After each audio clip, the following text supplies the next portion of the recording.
राज्यात 4 महिन्यांमध्ये सत्तांतर, उद्धव ठाकरे मुख्यमंत्री होणार, संजय राऊतांचा पुन्हा दावा.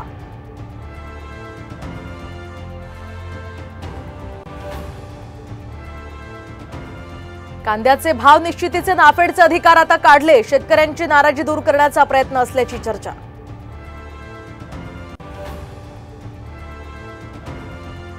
अजित पवार हे लवकरच राज्यव्यापी दौरा करणार, तर एकच लक्ष विधानसभा क्षेत्र या घोषवाक्यासह तटकरे सुद्धा करणार दौरा.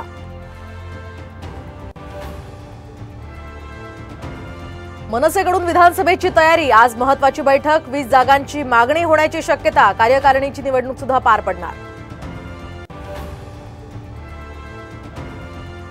षडयंत्र करणं तुम्हाला महागात पडेल, जरांगे पाटलांचा सरकारला इशारा, तर जरांगेंनी उपोषण स्थगित करावं, फडणवीसांची विनंती.